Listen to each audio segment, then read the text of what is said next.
E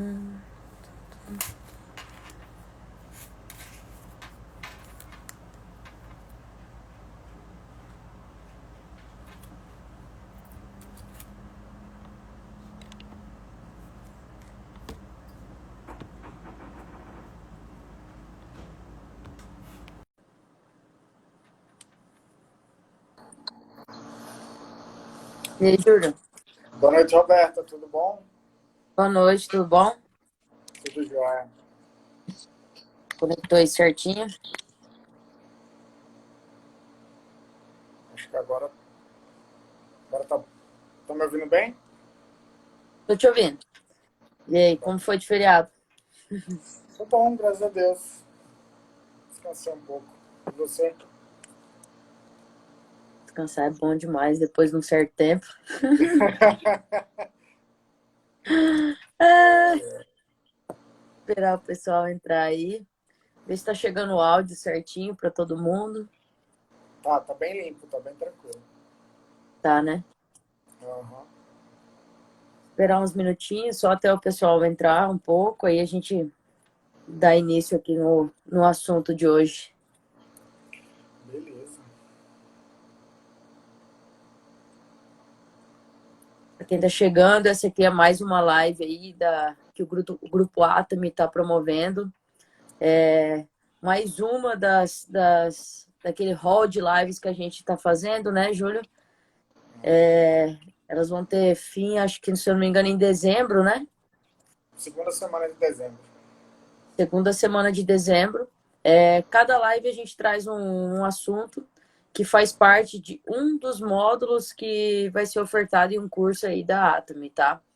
Então, todas essas falas aqui que a gente tem tido com o Júlio, essa parte mais técnica aí relacionada à regularização de propriedade rural, propriedade urbana, georreferenciamento, isso tudo faz parte de um dos módulos do curso que a Atomy vai promover, né? Então, acho que está tranquilo, o áudio está chegando para todo mundo, Júlio. Hoje o assunto é de georreferenciamento de imóveis urbanos, né? Uhum. E vamos tratar com mais enfoque aí sobre a Lei 10.257 de 2001, né, que traz as diretrizes, as políticas urbanas, e a Portaria 511 de 2009, que trata do CTM, né, o Cadastro Territorial. Então, Isso. Júlio, faz a sua apresentação de novo. Eu aqui Tá sou certinho. a Roberta, né, Roberta Deoncetti, só estou fazendo uma mediação aqui que o expert nessa parte de referenciamento é o Júlio. Eu sou advogada, engenheira ambiental e agora eu vou passar aí para o Júlio fazer a apresentação dele e dar prosseguimento no conteúdo. Eu sou o Júlio Cotrim, sou engenheiro agrimensor e trabalho na área de regularização fundiária há aproximadamente 10 anos.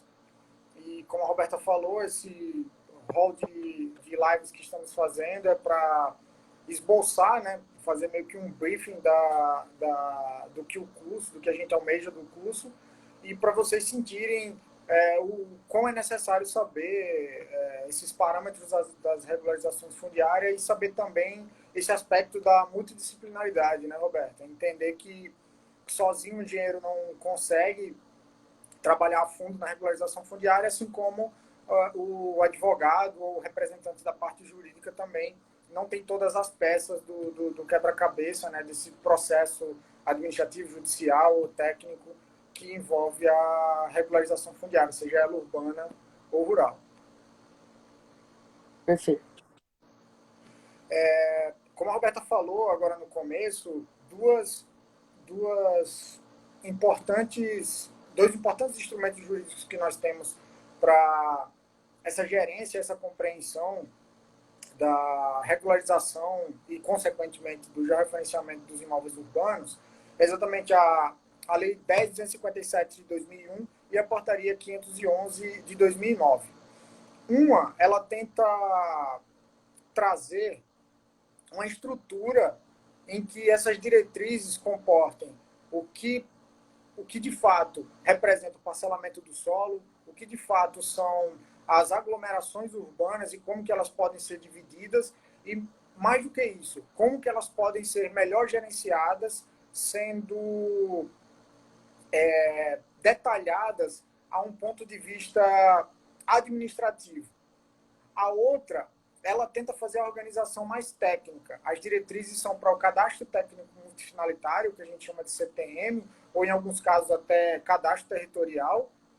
Só que nesse caso é um cadastro mais voltado para a área urbana, em que o grande objetivo é organizar o zoneamento urbano a fim de entender como que é a dinâmica da cidade, como que é a dinâmica do meio urbano, para quê? Se eu tenho essa organização, eu sei, eu consigo avaliar os imóveis urbanos, eu consigo dimensionar quais são os bairros que melhor são gerenciados por esses recursos urbanos, e eu consigo atribuir a isso um imposto coerente a esses ocupantes, a esses membros dessa comunidade, da sociedade, que tem a posse, o domínio e a matrícula desses imóveis. Então, tudo isso se inicia nada mais do que a ocupação daquele lote, a ocupação urbana como um todo. É bem interessante fazer esse link entre a 10.257 de 2001 e a portaria 511, porque o cadastro técnico multifinalitário, apesar de existir esse link, ele inicia com a simples posse. Um exemplo que eu te dou é o seguinte: encontrar um lote ocupado em um centro urbano, por invasão ou por propriamente a posse, muitas vezes não é tão fácil encontrar ele fora do cadastro.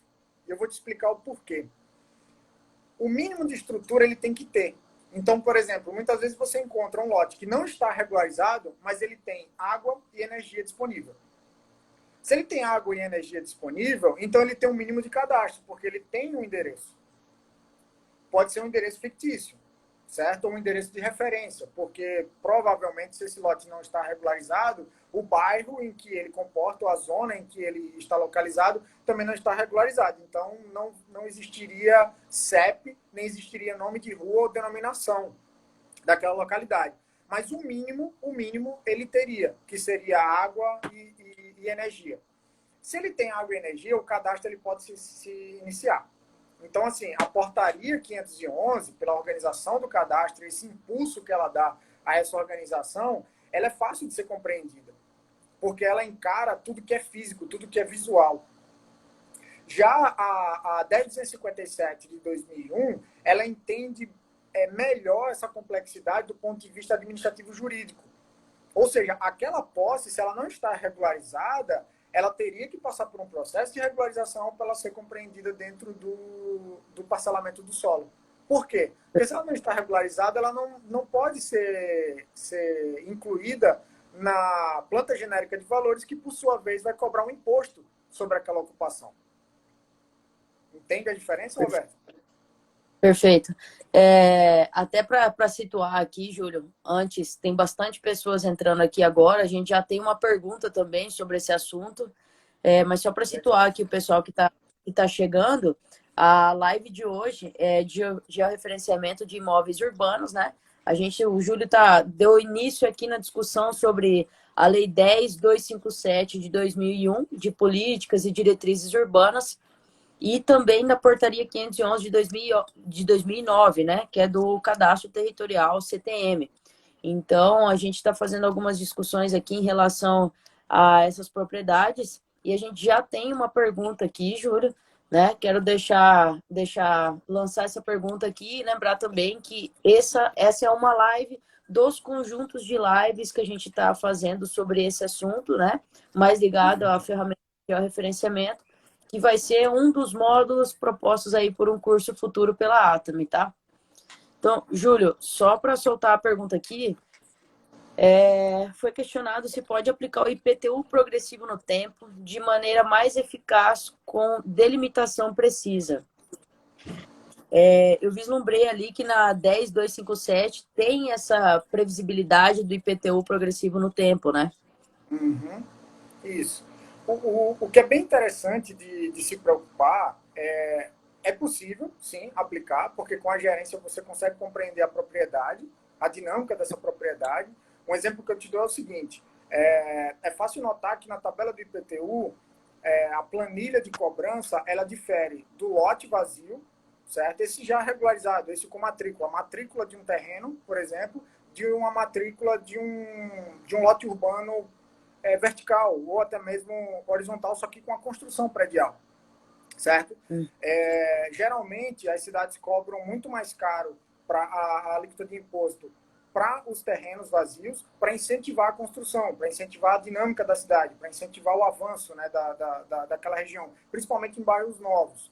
Então, assim, essa dinâmica do tempo ela já se inicia da posse, né, se você for observar. A partir da hora que eu tenho uma posse, regularizo a minha propriedade e com medo por aquela posse, a pessoa que quer regularizar, ela não constrói de fato o que ela almejaria, ela tende a aumentar a sua construção, se o terreno, é claro, for possível. Por agora, ela ser compreendida pelo parcelamento do solo e pela planta genérica de valores como uma propriedade regularizada, certo? Então, eu tenho aquela dinâmica de uma posse em que ocupa apenas para regularizar o seu imóvel, ela se expande a partir da regularização dele, continua pagando os impostos, mas aí a prefeitura, através da sua fiscalização, o município como um todo, ele verifica que houve uma expansão daquela construção. Então, o imóvel, ele vai ser cobrado da mesma forma todos os anos? Não. Então, existem duas coisas interessantes de se notar dessa cobrança, desse lapso temporal que você comentou.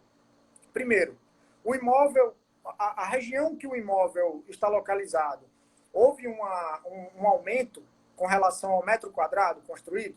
Se houve, a prefeitura vai aumentar essa alíquota de imposto, tende-se a aumentar, entendeu? Para isso existe a organização e para isso existe a compreensão do espaço habitado. Outro ponto se não houve esse aumento com relação ao valor do imóvel por metro quadrado, houve uma expansão da área construída, de repente ele tinha um espaço de lazer mais amplo, ele decidiu construir mais um piso, ou ele construiu uma edícula, ou ele construiu uma área de lazer muito maior. Isso tudo está dentro da compreensão, tanto do cadastro técnico multifinalitário, que, por sua vez, ele faz a gerência pela planta genérica de valores, né, parcela a cidade como um todo, o município como um todo, dividindo em regiões, em zonas, e em pontos qualitativos e quantitativos do município, né, para que fique um pouquinho mais claro.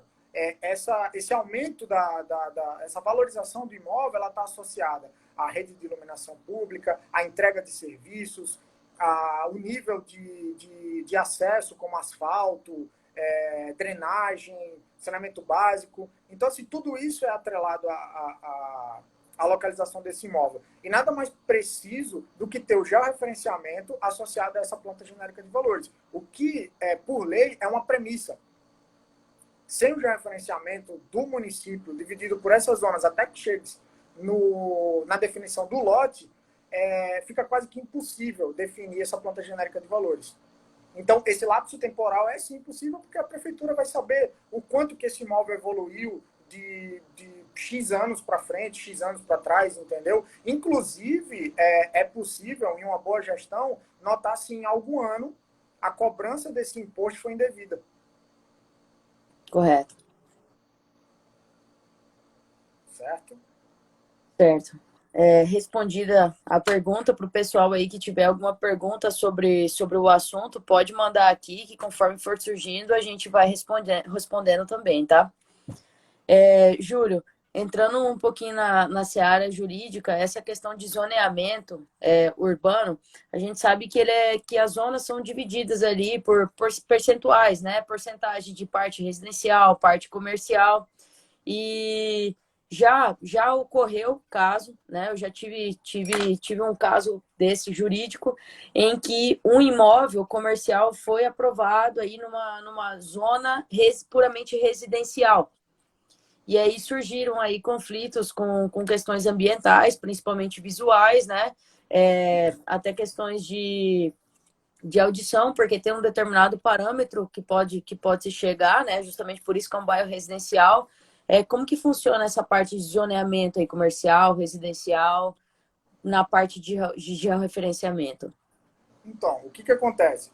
Toda essa concepção é que o mais interessante de falar sobre a planta genérica de valores e o plano diretor que está por trás é que ele é extenso. Quanto maior, quanto maior o município, quanto maior a área urbana atrelada a esse município, maiores são as subdivisões deles, através de bairros, zoneamentos, áreas de preservações e também áreas definidas puramente para o comércio e áreas definidas para residências. Então, o que, que acontece de fato nessa subdivisão? Muitas vezes, a ocupação daquele lote, até que se evolua para um bairro, se evolua para essa transição entre permissão, né, do município para residencial ou comercial, ele traz com ele a herança de quando ele obteve a posse. E ele acredita que, por ele obter a posse com a finalidade de ser comercial, ele infringe a lei. Muitas vezes esse usuário ele declara que não sabia que estava infringindo a lei, porque desde a aquisição dele, seja por posse ou por aquisição direta, o plano diretor naquela época não exigia. Então, é fácil observar em interiores abaixo de 40 mil habitantes, em que as zonas não estão muito bem definidas, você vê imóveis comerciais ao lado de residências, imóveis, muitas vezes, como você fala, com poluição visual é fácil de ser detectada e poluição auditiva.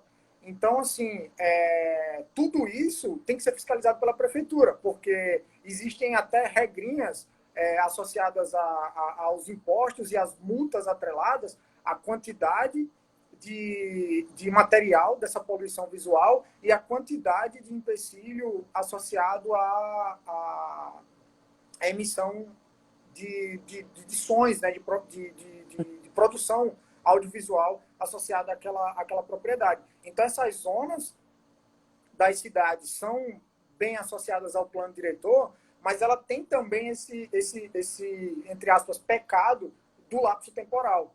Então, principalmente em regiões interioranas, em cidades abaixo de 40 mil habitantes, eles são de difícil compreensão, porque a dinâmica da cidade é menor, sabe? Perfeito. Em grandes cidades é mais fácil.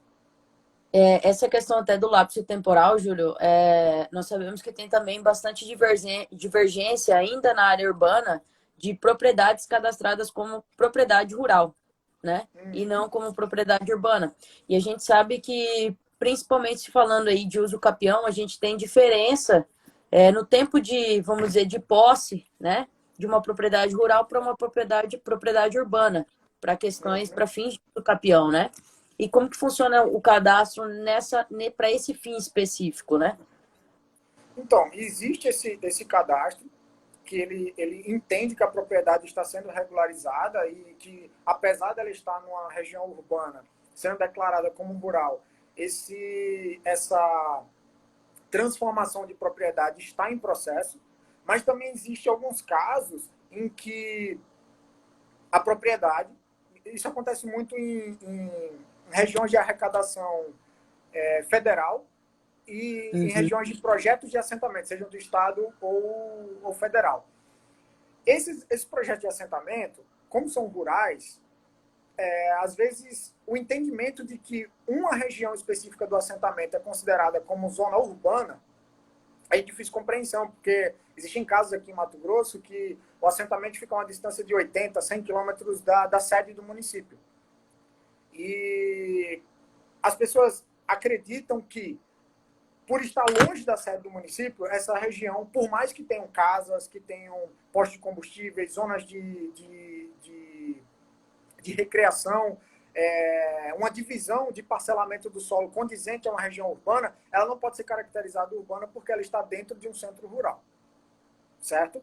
Então, o que acontece? Existem destinações de áreas específicas, mesmo em ambiente rural, só que precisam passar por essa transformação. E essa transformação nada mais é do que uma cessão para a cidade, uma doação ou um processo de regularização que transforme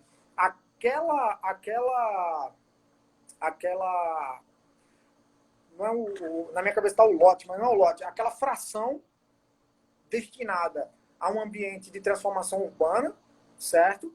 Em que ela se declare ou como distrito, ou como matrículas atreladas a cartórios ligados àquele município. Então, assim a transformação ela vai surgindo. E aquela matrícula única que existia rural se transforma em várias matrículas parceladas e dentro até mesmo do plano diretor e com cobranças de impostos e com dinâmica urbana, apesar dela ser dentro de um centro rural. Com os casos de uso capião, é muito interessante, porque às vezes o processo de uso capião ele se destina a uma propriedade urbana e na matrícula que essa propriedade almeja o uso capião está descrita como rural. Então, na própria perícia, você encara um limite de bairro, você encara uma quadra de um determinado município que já existe há 20 anos, 30 anos, muitas vezes. Então, a descrição dessa matrícula e o memorial, né, descritivo da área, ele começa a se transformar no que a gente chama de desmembramento de área. É a compreensão que aquela propriedade não é mais rural e que precisa ser desmembrada em frações urbanas que posteriormente vão se transformar em matrículas urbanas. Perfeito. E é aí que começa o link novamente nessa parte de uso capião aí entre os profissionais, né? O profissional aí da área técnica de engenharia e o profissional do direito, no caso aí de uma divergência de propriedade, seja ela rural ou urbana, até para fins de uso capião, a gente sabe que o tempo de uma propriedade urbana e de uma propriedade rural, ela é diferente. E se ela não tiver regularizada, é muito difícil a gente conseguir dar prosseguimento judicialmente, né?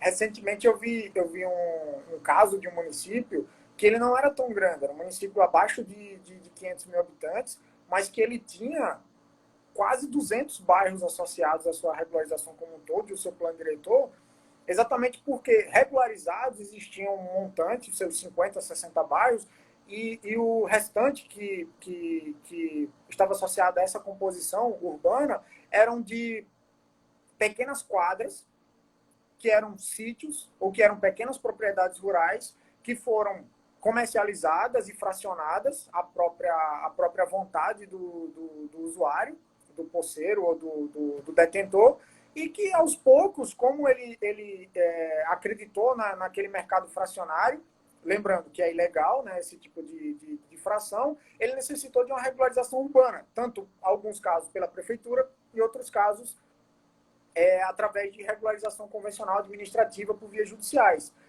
Então, o bairro, o município, ele ficou tão fracionado que ele chegou ao ponto de ter quase 200 bairros por essa incompreensão do espaço habitado. Então, é muito interessante que hoje, com essa gama de informações que nós temos, a facilidade que nós temos hoje de acessar um Google Earth ou qualquer mosaico de imagens de satélite, é interessante notar quando se vê uma imagem de satélite de uma região urbana, que nem todo espaço habitado é espaço regularizado, sabe? E um exercício interessante, hoje que se tem essas bases cadastrais disponíveis para a grande maioria do público, dos municípios, pelo menos os municípios acima de 500 mil habitantes que têm um plano diretor, geralmente eles disponibilizam. Aqui em Cuiabá mesmo nós temos um SIG Cuiabá que é bem interessante, nós conseguimos até em alguns casos, a planta do município. Né? Não sei se ainda está liberado, mas antes era de livre acesso.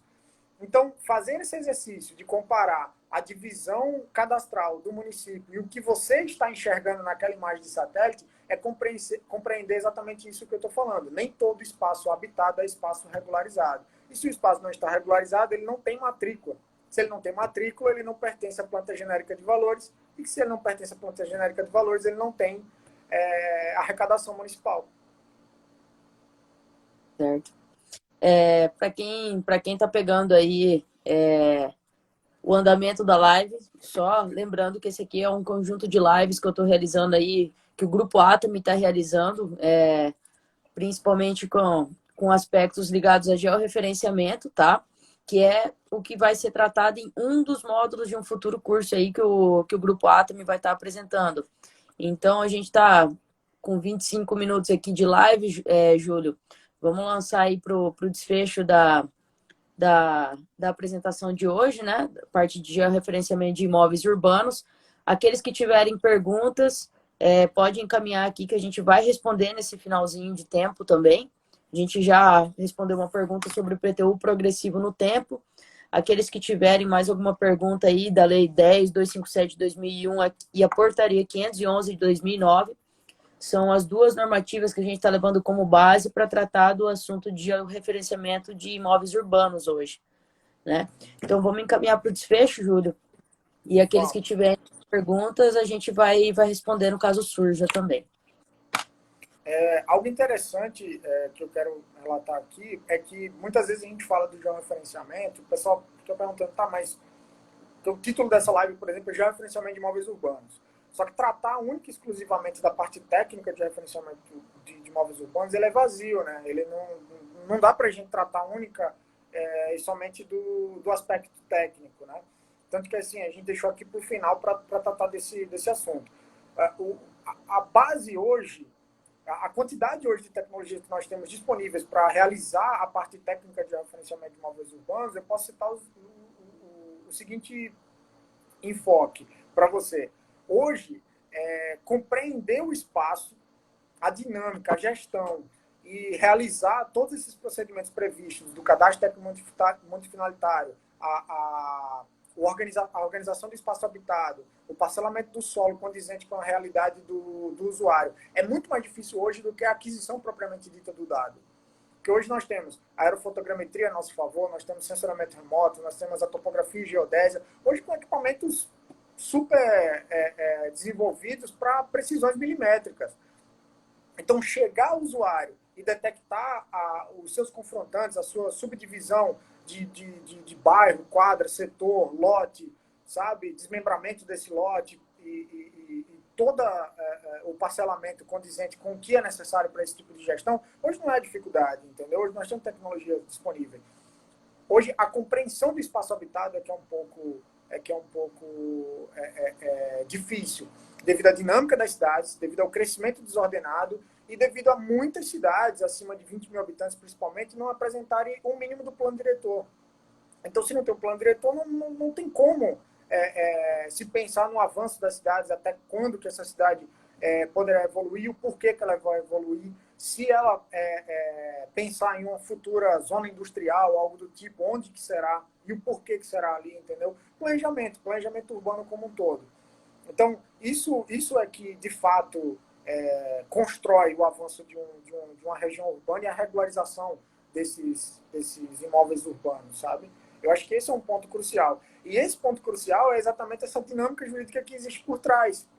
Se eu não consigo compreender o que está acontecendo lá, esse lapso temporal das propriedades, o uso capião, por exemplo, você me corrija se estiver errado, mas eu acho que o uso capião extraordinário já é a partir de 15 anos, não é isso? 15 anos de litígio, eu acho que é extraordinário, né? Para propriedades urbanas, esse prazo ainda é menor, viu, Júlio? Ainda é menor, né? Então Para assim, a propriedade. gente está falando de 5, 10 anos, não sei exatamente quantos anos, mas assim, é um lapso considerável para propriedades que estão dentro de centros urbanos dinâmicos. Então, faz necessário essa construção do plano diretor e essa compreensão do parcelamento do solo. Perfeito. Pessoal, aqueles que tiverem alguma dúvida, esses são os minutos finais aí para vocês lançarem as dúvidas. Caso contrário, Júlio, se tem mais algum ponto que você quer deixar aqui na live de hoje? Se tiver alguém com pergunta, seria melhor, né?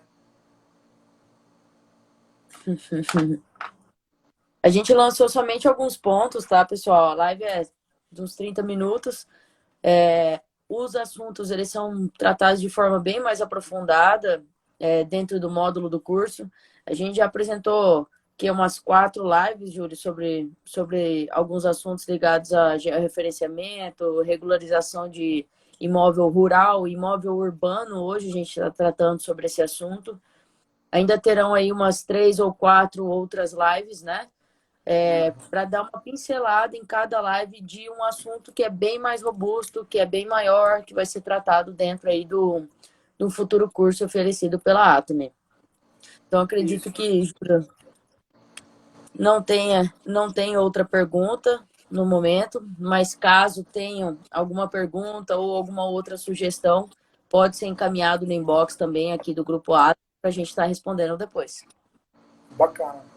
A ideia é exatamente essa, é esboçar, passar um pouco sobre os assuntos, os principais assuntos, os principais tópicos, né, que vão ser abordados no curso, e no curso vamos falar sobre um detalhamento maior. Um exemplo que eu dou a respeito de um dos tópicos que podem ser abordados que vão ser abordados no curso é o cadastro multifinalitário tridimensional, em 4 dimensões também, considerando esse lapso temporal e essa gestão sobre o espaço, o tempo e essa gestão urbana. Então, assim, são coisas que não dá para a gente ficar falando em 30, 40 minutos aqui de live, que exige um nível de detalhamento maior, mas que são de grande importância para a compreensão da regularização, tanto fundiária urbana quanto fundiária rural. Perfeito. Então, pessoal, para a live de hoje é isso. Nos vemos aí daqui 15 dias, mais ou menos, para uma nova live, um novo assunto. E caso vocês tenham aí mais alguma pergunta ou alguma indagação, pode estar mandando no inbox aí do Grupo Atom, a gente vai respondendo. Sugestões e pautas relacionadas ao assunto também são bem-vindas. E a gente se vê na próxima live. Tchau, Bessa. Beleza? Um abraço, tchau, tchau. Tchau.